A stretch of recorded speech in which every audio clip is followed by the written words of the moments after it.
यदि किसी प्रतिरोधक तार को लंबा किया जाए तो उसका प्रतिरोध क्या होगा? बढ़ता है। क्या होगा? बढ़ता है। बढ़ेगा। क्या कि R समानुपाती होता है किसके? L के। L के। अगर आप प्रतिरोध बढ़ाइएगा तो लंबाई बढ़ेगा। बढ़ेगा, अगर आप प्रतिरोध घटाइएगा तो लंबाई घटेगा। घटेगा। इसका मतलब ये है किसी भी तार का प्रतिरोध अगर आप लंबा कीजिएगा तो लंबाई भी बढ़ेगा। बढ़ेगा, अगर छोटा कीजिएगा तो लंबाई भी घटेगा। लंबाई यानी प्रतिरोध छोटा तो लंबाई घटेगा, अब प्रतिरोध को बड़ा कीजिएगा तो लंबाई भी बढ़ेगा। फिलहाल यहाँ क्वेश्चन है, यदि किसी प्रतिरोधक तार को लंबा किया जाए तो उसका प्रतिरोध बढ़ता है। द नेक्स्ट क्वेश्चन, यदि किसी प्रारूपी पदार्थ का विद्युत प्रतिरोध गिरकर शून्य हो जाती है उस पदार्थ को क्या कहते हैं? अतिचालक। अतिचालक। क्या कहते हैं? अतिचालक। अतिचालक कहते, क्या कहते हैं? अतिचालक। हाँ, अतिचालक कहते, याद रखिएगा। अतिचालक क्या? अतिचालक। अतिचालक। कोई पूछेगा अतिचालक यानी सुपर कंडक्टर का खोज कौन किए? कैमरलिन ओन्स ने किए। कौन किए? कैमरलिन ओन्स ने हाँ, किए। याद रखिए अतिचालक का खोज कैमरलिन ओन्स। कैमरलिन ओन्स। कैमरलिन ओन्स। कैमरलिन ओन्स। याद रखिएगा अतिचालक खोज कौन किया? कैमरलिन ओन्स। कैमरलिन ओन्स ने किया। आगे है, चालक का विद्युत प्रतिरोध किससे स्वतंत्र होता है? दाब। किससे? दाब से। दाब से। फिलहाल देखिए यहाँ पर तापमान तो हम लोग जानते हैं, यहाँ दर्द जो होता है ना ये लंबाई को बताता है। किसको? एक रिलेशन जानते हैं, R बराबर rho L by A. R बराबर रो L बाय ए। कहिएगा R is equal to rho L by ए।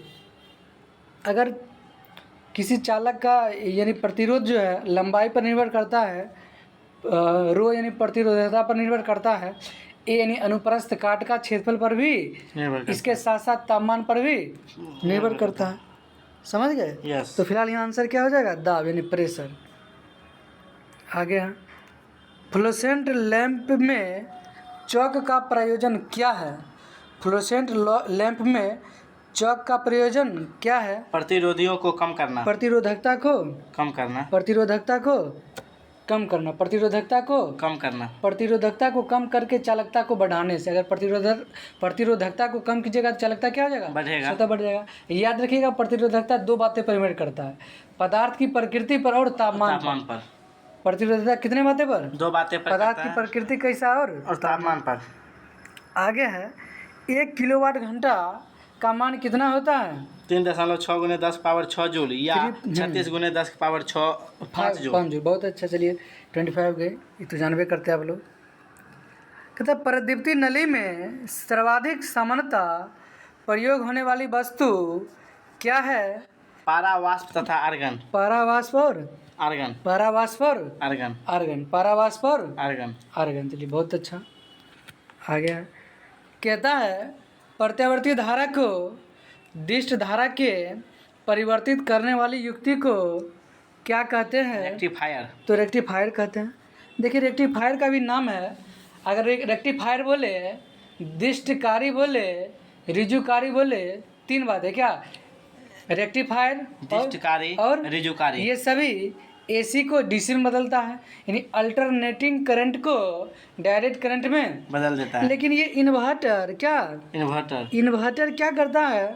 उल्टा DC को AC में, DC को AC में, DC को AC में। कौन हो? इन्वर्टर। DC को AC में कौन? इन्वर्टर। लेकिन AC को DC में रेक्टिफायर, रिजुकारी, दिष्टकारी। याद रहेगा ना? यस। याद रखिएगा AC की प्राप्ति अल्टरनेटर से होता है। किससे होता है? अल्टरनेटर से। लेकिन DC की प्राप्ति बैटरी से होता है। AC की प्राप्ति अल्टरनेटर से, AC की प्राप्ति अल्टरनेटर से, DC की प्राप्ति इन्वर्टर से, DC का प्राप्ति बैटरी से। समझ गए? यस। आइए आगे कहता है, एकीकृत परिपथ में प्रयुक्त अर्धचालक चिप निम्न में से किसकी बनी होती है? सिलिकॉन। सिलिकॉन किसका? सिलिकॉन। देखिए आंसर जो है ना यहाँ पर जर्मेनियम भी होगा, बट यहाँ पर ऑप्शन में है नहीं, तो फिलहाल सिलिकॉन से काम चलाते हैं। याद रखिएगा एकीकृत परिपथ में अर्धचालक के रूप में दो चीज़ का उपयोग करते हैं, सिलिकॉन का और जर्मेनियम का। हमारे पृथ्वी पर अधिकांश रूप से बहुतायत मात्रा में अधिक से अधिक संख्या में सिलिकॉन अवेलेबल है, प्रेजेंट है, इसलिए हम लोग सिलिकॉन का उपयोग करते हैं। जर्मेनियम का उपयोग ना के बराबर करते हैं, लेकिन करते हैं, ऐसा नहीं करते, ना के बराबर। याद रखिएगा, अर्धचालक दो है, सिलिकॉन और जर्मेनियम, सिलिकॉन और जर्मेनियम, सिलिकॉन और जर्मेनियम। देखिए एकीकृत परिपथ, जैसे आप मोबाइल में जो चिप्स लगाते हैं ना, या सिम कार्ड लगाते हैं ना, वहाँ पे जो देखते हैं चमकीला टाइप जो लगा रहता है, अरे वही तो हुआ सिलिकॉन। क्या हुआ? सिलिकॉन। आइए कहता एक कृत्रिम उपग्रह में विद्युत ऊर्जा का स्रोत क्या है? तो क्या हो जाएगा? सौर सेल यानी सोलर सेल। आगे, एम्पियर क्या मापने की इकाई है? क्या होगा? विद्युत धारा। हाँ, विद्युत धारा। क्या? विद्युत धारा। अब वोल्टेज क्या होगा? वोल्ट मीटर या वोल्ट मीटर। प्रतिरोध का ओम मीटर। प्रतिरोध का ओम मीटर। समझ गए? यस। आगे का जलते हुए विद्युत बल्ब के तंतु का ताप सामान्यतः होता है तो 3000 से 3500 डिग्री सेल्सियस। कितना होता है? 3000 से 3500। लेकिन पिछले बार 3000 से 3500 डिग्री सेल्सियस होता है। जलते हुए जो विद्युत बल्ब जो फिलामेंट लगा होता है ना, किसका बना होता है? टंगस्टन का। किसका बना होता है? लेकिन क्या जलते हुए बल्ब का फिलामेंट किसका होता है? टंगस्टन का। लेकिन क्या जलते हुए बल्ब में जो टंगस्टन लगा होता है उसका गलनांक होता है 3000 से 3500। 3000 से 3500। टंगस्टन में जानते हैं उच्च प्रतिरोध होता है और गलनांक भी उच्च होता है। टंगस्टन का प्रतिरोध उच्च, गलनांक भी उच्च। टंगस्टन का एटॉमिक नंबर, परमाणु संख्या कितना होता है? 74 कितना होता है? 74। लेकिन पिछले बार लोको पायलट के एग्जाम में, LP के एग्जाम में, टेक्नीशियन के एग्जाम में, ग्रुप डी के एग्जाम में कई दफ़ा पूछा हुआ है कि बताइए विद्युत बल्ब का जो फिलामेंट बना होता है टंगस्टन, उसका गलनांक कितना होता है? सीधे बोलेगा गलनांक तो बोलना है 3380 डिग्री सेल्सियस। एक्यूरेट डेटा पूछता है, याद रखिएगा कितना? 3380। लेकिन कहेगा जलते हुए बल्ब में जो टंगस्टन लगा होता है, बल्ब विद्युत बल्ब में जो टंगस्टन लगा होता है जल रहा है, उस टाइम कितना है? तो 3000 से 3500 डिग्री सेल्सियस। आगे माइका है। माइका क्या है? तो उष्मा और विद्युत दोनों का कुचालक या सुचालक? उष्मा और विद्युत दोनों का कुचालक। आगे विद्युत उत्पन्न करने के लिए कौन सी धातु का उपयोग करेंगे? तो यूरेनियम का। कौन सी धातु का उपयोग करेंगे? याद रखिएगा, एटॉमिक रिएक्टर में ईंधन के रूप में, एटॉमिक रिएक्टर में ईंधन यानी फ्यूल के रूप में यूरेनियम का उपयोग किया जाता है। क्या यूरेनियम कौन ना 235 के 38? तो बोला यूरेनियम 235। यूरेनियम 235। आगे देखिए, कहता मानव शरीर के विद्युत प्रतिरोध के परिणाम की कोटि क्या है? शुष्क अवस्था में जब सूखा हुआ रहता है 10 के पावर 6। इसे 1 मेगा ओम कहते हैं। क्या कहते हैं? 1 मेगा ओम कहते हैं। लेकिन याद रखिएगा, वही अगर भींगा रहेगा, गीला रहेगा, तो बोलना है 1000 ओम। कितना? 1000 ओम। 1 किलो ओम। 1000 ओम या 1 किलो ओम। समझ गए? जिससे पूछेगा बताइए मानव शरीर जब भींगा हुआ है तो प्रतिरोध बढ़ेगा कि घटेगा? क्या होगा? जब सो रहा है तो रक्तचाप घटेगा। सोने टाइम रक्तचाप क्या होता है? Blood pressure. याद रखिएगा, ब्लड प्रेशर को मापने वाला यंत्र स्फिग्मोमैनोमीटर। सामान्यतः प्रयोग में लाए जाने वाली प्रदीप्ति ट्यूबलाइट पर निम्नलिखित में से क्या अंकित रहता है? तो 6500 केल्विन। 6500 ये टेम्परेचर है। क्या हो? टेम्परेचर क्या है? टेम्परेचर।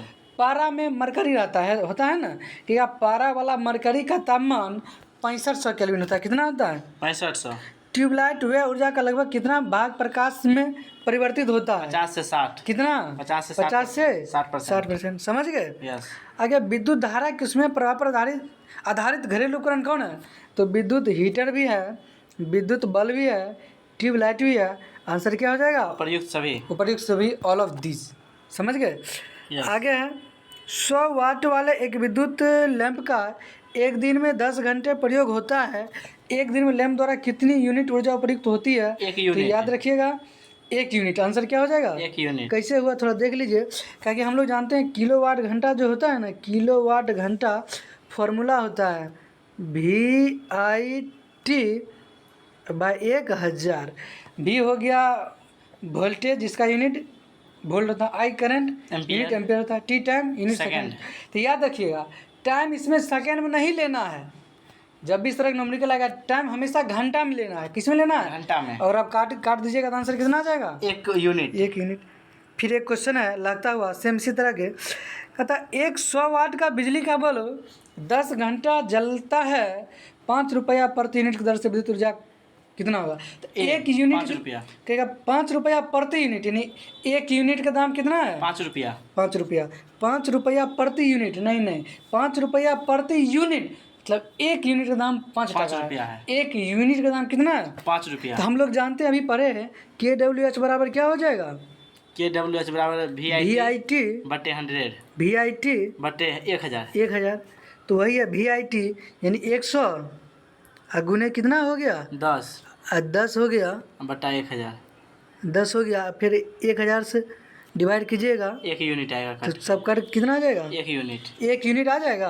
1 यूनिट। आप ही बताइए, जब 1 यूनिट आ जाएगा तो कहता 1 यूनिट आ जाएगा क्या? प्रति यूनिट 5 रुपया है, 1 यूनिट का दाम 5 रुपया है, तो हमको 1 यूनिट आ गया तो आंसर क्या हो जाएगा? 5 रुपया। समझ गए? यस। अगर किलोवाट घंटा किसकी इकाई है? तो विद्युत ऊर्जा ऊर्जा। लेकिन विभवांतर का वोल्ट। विद्युत विभव का भी वोल्ट। देखिए आप लोग इस सिरे से जुड़े रहिए। हम लोग इस चैप्टर का टोटल 200 क्वेश्चन का प्रयास करवाएंगे। तो प्रत्येक दिन 20-20 क्वेश्चन का जो महा भिविया है, इम्पोर्टेंट है, प्रत्येक दिन देंगे। तो थैंक यू।